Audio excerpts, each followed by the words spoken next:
নমস্কাৰ বন্ধুসকল, আজিৰ এই ভিডিঅ'টোত আপোনালোক সকলোকে স্বাগতম জনাইছোঁ আৰু আজিৰ এই ভিডিঅ'টোৰ টাইটেল আৰু থাম্বনেইল দেখি হয়তো আপোনালোকে গম পাই গৈছে যে আজিৰ এই ভিডিঅ'টো কিহৰ ওপৰত হ'বলৈ গৈ আছে। বন্ধুসকল, আজিৰ এই ভিডিঅ'টোত মই 2-3টা টপিকৰ ওপৰত কথা পাতিম। প্ৰথমটো, বৰ্তমান সময়ত আপোনালোকে ই-কমাৰ্চ ৱেবছাইট যিমানবিলাক আছে, এমাজন, ফ্লিপকাৰ্ট, মিন্ত্ৰা, এজিঅ' বিভিন্ন ধৰণৰ যিমানবোৰ ই-কমাৰ্চ ৱেবছাইট আছে, তাত যে ডিছকাউণ্টবিলাক দেখিবলৈ পায় বা ডাঙৰ ডাঙৰ অফাৰ যে দিয়ে, সেইবোৰ প্ৰকৃততে সঁচা নে মিছা, ৰিয়েল নে ফেক। আৰু 2 নম্বৰতে, যদি আপোনালোকে ই-কমাৰ্চ ৱেবছাইটত শ্বপিং কৰে বা যদি কেতিয়াবা ভয় খায় যে ডাঙৰ বস্তু অৰ্ডাৰ কৰিবৰ কাৰণে, তেনেহ'লে আজিৰ এই ভিডিঅ'টো যদি চায়, তেনেহ'লে মই আজিৰ এই ভিডিঅ'টোত আপোনালোকক সঠিকভাৱে বুজাই ক'ম যে আপোনালোকে কোনকেইটা কথা বা কোনকেইটা নিয়ম মানি চলিব লাগে ই-কমাৰ্চ ৱেবছাইটত শ্বপিং কৰাৰ আগতে। আৰু 3 নম্বৰতে, বৰ্তমান সময়ত আপোনালোকক ডিছকাউণ্ট বুলি যিটো প্ৰডাক্ট যিমান দামত দেখুৱাই আছে, প্ৰকৃততে সেই বস্তুটোৰ সিমানেই দাম নে তাতকৈ আগতে দাম কমিছিল। আৰু এই সকলোবিলাক আপোনালোকে নিজৰ মোবাইলতে চাবলৈ পাৰিব। আৰু কেনেকৈ চাবলৈ পাৰিব তাৰ কাৰণে আপুনি মোৰ এই ভিডিঅ'টো গোটেইটো অলপো স্কিপ নকৰাকৈ শেষলৈকে চাই থাকিব লাগিব। গতিকে বলক বেছি দেৰি নকৰি আমি ভিডিঅ'টো আৰম্ভ কৰোঁ। চ' বন্ধুসকল, আপোনালোকে এটা কথা মন কৰিছেনে, যিমানবিলাক অফাৰ বা ডিছকাউণ্ট দিয়ে, সেই সকলোবোৰ অফাৰ বা ডিছকাউণ্ট পূজাৰ আগে আগে দিয়া হয় আৰু বছৰৰ শেষত দিয়ে। কাৰণটো কিয়? এনে কৰিলে প্ৰতিটো কোম্পেনীয়ে লাভ হয়। কেনেকৈ লাভ হয় মই আপোনালোকক বুজাই আছোঁ। যেতিয়া কোনো এটা কোম্পেনীয়ে যিকোনো প্ৰডাক্ট বা ছাৰ্ভিচ এটা প্ৰডাকশ্যন কৰে বা লঞ্চ কৰে, তেতিয়া সেই প্ৰডাক্টটো গোটেই বছৰটো এটা হাই প্ৰাইজত বিক্ৰী কৰে আৰু বছৰৰ শেষত তেখেতসকলৰ ষ্টকটো ক্লিয়াৰ কৰিব বিচাৰে। কাৰণ এতিয়া নতুন এটা বছৰত তেখেতসকলে নতুন এটা নিজৰ ছাৰ্ভিচ বা প্ৰডাক্ট লঞ্চ কৰিব পাৰিব। মই যদি আপোনালোকক এটা উদাহৰণ সৈতে বুজাবলৈ যাওঁ, যোৱা বছৰ iPhone 16 সিৰিজ লঞ্চ হৈছিলে আৰু তেতিয়া যিমান দাম আছিলে, বৰ্তমান সময়ত আপোনালোকে দামটো ডিফাৰেঞ্চটো প্ৰায় 20-30 হাজাৰ টকাৰ ডিফাৰেঞ্চ এটা আহি যায়। কাৰণটো কিয়? এই প্ৰডাক্টটো হৈছে যোৱা বছৰৰ আৰু বৰ্তমান সময়ত সেই প্ৰডাক্টটোৰ ভেলু কমি যাব আৰু কোম্পেনীয়ে বিচাৰে যে তেখেতসকলৰ যিটো প্ৰডাক্ট, সেই প্ৰডাক্টৰ ভেলু কেতিয়াও নকমিবৰ কাৰণে আৰু তেখেতসকলৰ কাৰণে নতুন প্ৰডাক্ট বা ছাৰ্ভিচ এটা লঞ্চ কৰিবৰ কাৰণে এটা বহুত ডাঙৰ ৰকমৰ প্ৰয়োজন হয়, মানে বেছি টকা পইচাৰ প্ৰয়োজন হয়। আৰু বহুতখিনি টকা পইচা পাব কেতিয়া? যেতিয়া তেখেতসকলে যিমানবিলাক ষ্টক বনাইছিলে, যিমানবিলাক ষ্টক আছে তেখেতসকলৰ তাত, সেই ষ্টকবোৰ ক্লিয়াৰ কৰিবৰ কাৰণে আপোনালোকক তাত ডিছকাউণ্ট বা অফাৰ দিয়া বুলি আপোনালোকক বিক্ৰী কৰিব। বিক্ৰী কৰাৰ লগে লগে তেখেতসকলৰ তাত এটা বহুতখিনি পইচা জমা হ'ব আৰু সেই পইচাখিনি নতুন এটা আইফোন লঞ্চ কৰিবৰ কাৰণে তেখেতসকলে সুবিধা পাই যাব। এনেকৈ আপোনালোকক ডিছকাউণ্ট বা অফাৰ বা ডিছকাউণ্ট বুলি ক'লে এনেকুৱা নহয় যে অকল কোম্পেনী প্ৰফিট হয়, আপোনালোকৰ লছ হয়, আপোনালোকৰো প্ৰফিট হয়। কিন্তু খেলটো এনেকৈ চলি গৈ থাকে, এটা চাইকেল। বুজি পাইছেনে? এইটো হৈছে এটা মাৰ্কেট ষ্ট্ৰেটেজি আৰু প্ৰতিটো কোম্পেনীয়ে এই কামটো কৰে যাতে তেখেতসকলৰ ষ্টকটো ক্লিয়াৰ হয় আৰু ডাঙৰ এটা প্ৰফিট পায় আৰু সেই প্ৰফিটটো এটা নতুন প্ৰডাক্ট বা ছাৰ্ভিচ লঞ্চ কৰিবৰ কাৰণে সুবিধা পায়। আৰু এইটো বছৰত আহি আছে iPhone 17 সিৰিজ। গতিকে 17 সিৰিজ যেতিয়া লঞ্চ হ'ব, তেতিয়া আপোনালোকে ইয়াৰ প্ৰাইচটো দেখিব আৰু নেক্সট অহা বছৰ 2026 চনৰ লাষ্টত গৈ 17 সিৰিজটো বহুত কম দামত আৰু অফাৰতে বিক্ৰী কৰিব। কথাটো বুজি পাইছেনে? এনেকৈ গোটেই মাৰ্কেট বজাৰত গোটেইখিনি চলি থাকে আৰু এইটো কাৰণে অফাৰ বা ডিছকাউণ্টবোৰ দিয়া হয় যাতে তেখেতসকলৰ যিমানবিলাক ষ্টক আছিল সেই ষ্টকবোৰ ক্লিয়াৰ হয়। যদি আপোনালোকৰ কিবা ডাউট থাকে তেনেহ'লে মোক কমেণ্ট কৰি সুধিব পাৰে। এইটো হৈছে প্ৰথম কাৰণ। আৰু 2 নম্বৰ টপিকটো হৈছে, যদি আপোনালোকে ই-কমাৰ্চ ৱেবছাইটত শ্বপিং কৰি ভাল পায় আৰু ই-কমাৰ্চ ৱেবছাইটৰ পৰা যিকোনো দামী প্ৰডাক্ট বা যিকোনো মোবাইল হওক, টিভি হওক যদি কিনোতে দেখায় যে তাত যদি আপোনালোকে অৰ্ডাৰ কৰে আৰু যদি আপোনালোকৰ তাত সেই প্ৰডাক্টটো আহি নাপায় বা যদি আহি পায় বেলেগ এটা প্ৰডাক্ট আহি যায় আপোনালোকে যিটো অৰ্ডাৰে দিয়া নাই, তেনেহ'লে আপোনালোকে কোনকেইটা কাম কৰিব?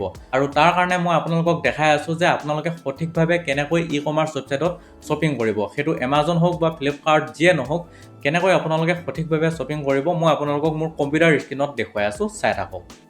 সঠিকভাৱে যদি আপুনি শ্বপিং কৰোঁ বুলি ভাবে, তেনেহ'লে মই প্ৰথমতে ফ্লিপকাৰ্টত দেখাই লওঁ। ফ্লিপকাৰ্টত যদি মই টি-চাৰ্ট বুলি চাৰ্চ কৰি দিওঁ, টি-চাৰ্ট বুলি চাৰ্চ কৰি দিয়াৰ লগে লগে আপোনালোকৰ আগত বহুত ধৰণৰ বহুত ডিজাইনৰ টি-চাৰ্ট দেখিবলৈ পাব।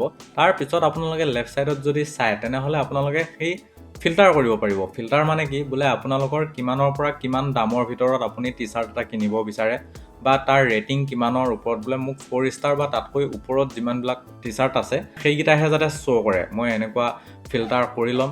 আৰু লগতে ফ্লিপকাৰ্ট এচিয়ৰ্ড বুলি যে থাকে, বোলে এচিয়ৰ্ড মই ক্লিক কৰি লৈছোঁ আৰু এতিয়া আপোনালোকে ইয়াত দেখিব পাৰে যে ইয়াৰ কোনটো কেনেকুৱা ধৰণৰ বোলে কালাৰ। মোৰ ছাপ'জ ধৰি লওক মোৰ যদি এইটো ভাল লাগিছে, তেনেহ'লে ইয়াত দেখিছে আপোনালোকক কিমান? ইয়াত দেখিছে 79,296 ৰেটিং আছে আৰু অভাৰঅল ইয়াত ৰিভিউ গোটেইবিলাকে দিছে। ঠিক আছে, আৰু ৰিভিউ দিয়াৰ লগে লগে ইয়াত কাষ্টমাৰে ইমেজ আপলোড কৰিছে আৰু কাষ্টমাৰে লিখি দিছে যে ইয়াত লিখিছে নট বেড আৰু তেখেতে 4 ষ্টাৰ ৰেটিং দিছে আৰু তাৰপিছত লিখিছে 4 ষ্টাৰ ৰেটিং, কোৱালিটি চ' গুড। এনেকৈ আপোনালোকে সকলোবিলাক ফ্লিপকাৰ্টত এনেকৈ যদি আপোনালোকে পাৰ্চেছ কৰে তেনেহ'লে ভাল হয়। আৰু যদি এমাজনত যায়, এমাজনতো ঠিক একেধৰণে আপোনালোকে যিকোনো প্ৰডাক্ট বা যিকোনো ধৰি লওক মই বোলে মোবাইল এটা বেষ্ট মোবাইল যদি মই চাৰ্চ কৰি লওঁ তেনেহ'লে কি দেখায় ইয়াত আণ্ডাৰ 10,000 ঠিক আছে। চ' ইয়াত দেখিছে এই ওপৰত যে দেখিছে এইটো স্পনচাৰ্ড মানে ৰিয়েলমি কোম্পানীটোৱে ফ্লিপকাৰ্ট বা এমাজন সকলোবিলাক ই কমাৰ্চ ৱেবছাইটতে এনেকৈ মানে এডছ কৰিব পাৰে ঠিক আছে। তেখেতে পইচা ইনভেষ্ট কৰিছে মানে এইটো প্ৰডাক্ট যাতে বেষ্ট মোবাইল আণ্ডাৰ 10,000 বুলি মাৰাৰ লগে লগে যাতে কোনো কাষ্টমাৰে যেতিয়া এনেকৈ চাৰ্চ কৰিব তেখেতৰ প্ৰডাক্টটো একেবাৰে টপ মানে একে প্ৰথমতে যাতে দেখায়, সেইটো কাৰণে এইটো স্পনচাৰ কৰিছে, বুজি পাইছে। সেইটো কাৰণে ইয়াত স্পনচাৰ্ড বুলি লিখা হৈ আছে। আৰু যিটো স্পনচাৰ্ড বুলি লিখা হৈ নাথাকে গম পাব যে এইটো কোনো স্পনচাৰ্ড নাই, এইটো অট'মেটিকেলি ওপৰলৈ আহিছে। ধৰি লওক এতিয়া চেমচাঙৰ এইটো মোবাইলে যদি মই ধৰি লওঁ তেনেহ'লে ইয়াত দেখিছে অবভিয়াছলি চেমচাং কোম্পানী যেতিয়া ইয়াৰ মোবাইল ভালে হ'ব আৰু ইয়াত যদি কিবা কম বেছি কিবা বেয়া থাকে তেনেহ'লে আপোনালোকে ডাইৰেক্ট ৰিভিউ ছেকশ্যনত গৈ ইয়াৰ ৰিভিউ চাব পাৰিব যে কোনে কি কয় নকয়, বুজি পাইছেনে। ইয়াৰ ৰিভিউ বহুত তলত আছে। ইয়াত দেখিছে 5 ষ্টাৰ ৰেটিং কিমান পাৰ্চেণ্টেজ দিছে, 4 ষ্টাৰ ৰেটিং কিমান পাৰ্চেণ্টেজ দিছে, আৰু ইয়াত কাষ্টমাৰে কি বুলি কয় ফটো আপলোড কৰিছে আৰু ইয়াত 5 ষ্টাৰ ৰেটিং দিছে, verify purchase, this phone is brilliant, এনেকৈ মানে ভাল ভাল কমেণ্ট দিয়ে বা কিছুমানে বেয়া কমেণ্ট দিয়ে বা বেয়া কমেণ্ট দিলে কেনেকুৱা, সকলোখিনি আপোনালোকে চাই মেলি এইখিনি ল'ব পাৰে। মানে আপোনালোকে শ্বপিং কৰিব লগা হ'লে এনেকৈ চাই মেলি শ্বপিং কৰিব। আৰু 3 নম্বৰ টপিকটো হৈছে যদি আপোনালোকে এইবাৰ অফাৰত যিকোনো বস্তু এটা কিনিম বুলি ভাবি আছে তেনেহ'লে সেই বস্তুটোৰ দাম বৰ্তমান যিমান আপোনালোকক দেখাই আছে প্ৰকৃততে সেইটো একেবাৰে ৰিয়েল দাম নে ফেক দাম, মানে তাতকৈ কম দামত আগতে এমাজন বা ফ্লিপকাৰ্টত সেই বস্তুটো বিক্ৰী কৰা হৈছে নেকি। যদি হৈছে আপোনালোকে এই ভিডিঅ'টো চালে সম্পূৰ্ণকৈ গম পাব। মানে মই প্ৰডাক্টটো কেতিয়া কিমান দামত বিক্ৰী কৰা হৈছিল বা প্ৰডাক্টটোৰ হায়েষ্ট দাম কিমানলৈ গৈছে আৰু একেবাৰে তলত কিমান মানে একেবাৰে কম দামত কেতিয়া আৰু কিমান টকাত বিক্ৰী কৰা হৈছে সেই সকলোখিনি আপোনালোকক দেখাবলৈ চেষ্টা কৰিম। গতিকে বলক মোৰ কম্পিউটাৰ স্ক্ৰীনত।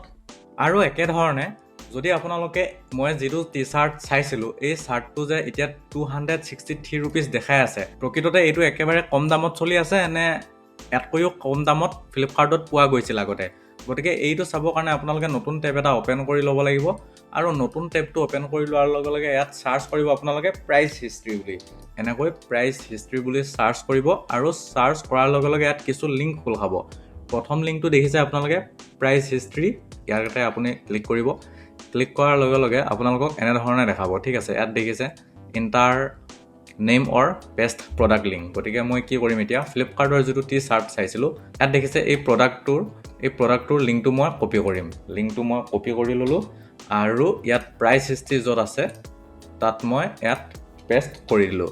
পেষ্ট কৰি দিয়াৰ পিছত মই এইটো চাৰ্চ কৰিম। চাৰ্চ কৰি দিয়াৰ লগে লগে ইয়াত প্ৰডাক্টৰ গোটেই ডিটেইলছটো দেখাব, দেখিছে ইয়াত আহি গৈছে। আৰু তললৈ মই যদি যাওঁ তেনেহ'লে দেখিছে ইয়াত একেবাৰে লৱেষ্ট প্ৰাইচ 209 টকাত বিক্ৰী কৰিছে। আৰু ইয়াত কেতিয়া দামটো বাঢ়িছে কেতিয়া কমিছে ইয়াত দেখিছে 14 নৱেম্বৰ 2014 চনত 289 ৰুপিজৰ হৈছিলে, একেবাৰে কমিছিলে আপোনাৰ 22 ডিচেম্বৰ 2024 চনত 209 টকা গৈছে। আৰু লাষ্ট কেতিয়া গৈছে, লাষ্ট আপোনাৰ 5 এপ্ৰিলত গৈছিলে 222 টকা। এনেকৈ আপোনালোকে গোটেই ডিটেইলছটো চাব পাৰিব, ইয়াত কিমান টকাত কেতিয়া কিমান দাম হৈ আছে অল গোটেই ডিটেইলছখিনি চাব পাৰিব, বুজি পাইছে। আৰু যদি এমাজনতো ঠিক তেনেকৈ আপোনালোকে ধৰি লওক মই ছাপ'জ যদি চেমচাঙৰ মোবাইলটোৰ কথা ক'ব যাওঁ বেষ্ট চেলিং বুলি লিখা হৈ আছে, ইয়াতো ঠিক তেনেকৈ মই এই মোবাইলটোৰ লিংকটো মই কপি কৰি লওঁ আৰু কপি কৰি লোৱাৰ পিছত ইয়াত মই লিংকটো পেষ্ট কৰি দিম। পেষ্ট কৰি দিয়াৰ লগে লগে দেখিছে এই মোবাইলটো আহি গ'ল আৰু তললৈ দেখিছে ইয়াত আপোনালোকক লিখা হৈ আহিছে গোটেইবিলাক বহুত মানে আপ ডাউন চলিছে এই মোবাইলটোৰ ক্ষেত্ৰত। ইয়াত দেখিছে হাই প্ৰাইচ যিটো দেখুৱাইছে 10,000 টকা আৰু তাৰপিছত এভাৰেজ যিটো চলি আছে প্ৰায় 7,000 টকাৰ এভাৰেজ চলি আছে 7,050 টকা আৰু একেবাৰে কম দামলৈ গৈছে 6,249 টকা। আৰু মোবাইলটোৰ বৰ্তমান দাম হৈ আছে 6,249 টকা, বৰ্তমান দাম চলি আছে। আৰু একেবাৰে দাম কমি গৈছে 6,200 টকা, বুজি পাইছে। মানে বৰ্তমান একেবাৰে কমে চলি আছে, এতিয়া যদি লয় এইটো মানে বেষ্ট ডিল বুলি ভাবিব পাৰি। এনেকৈ আপোনালোকে প্ৰাইচ হিষ্ট্ৰীটো চেক কৰিব পাৰে। অকল যে এমাজন ফ্লিপকাৰ্ট বুলিয়ে নহয়, আপোনালোকে মিছো, এজিঅ', মিন্ত্ৰা সকলোবিলাকৰ প্ৰডাক্টবিলাক লিংক কৰিব আৰু ইয়াত পেষ্ট কৰিব। পেষ্ট কৰি দিয়াৰ পিছত ইয়াত যিটো চাৰ্চ অপশ্যন আছে এই চাৰ্চ কৰি দিয়াৰ লগে লগে সকলোবিলাক প্ৰডাক্ট ষ্টকৰ ডিটেইলছ এনেকৈ দেখি পাব আৰু তেতিয়া আপোনালোকে গম পাই যাব যে কোনটো প্ৰডাক্ট কেতিয়া কিমান দামত বিক্ৰী হৈছে বা আপুনিও বৰ্তমান সময়ত যে কিনিব সঁচাকৈ এইটো ৰিয়েল দাম নে একেবাৰে দাম কমিছে নে বাঢ়িছে বুজি পাইছে সো বন্ধুসকল আজিৰ ভিডিঅ'টোত ইমানখিনিয়ে আছিল যদি ভিডিঅ'টো অলপো ভাল পালে তেনেহ'লে লাইক এটা কৰি দিব আৰু যদি আপুনি চেনেলটোত নতুন হৈ আছে তেনেহ'লে ছাবস্ক্ৰাইব কৰিবলৈ নেপাহৰিব সো আজিলৈ বাই বাই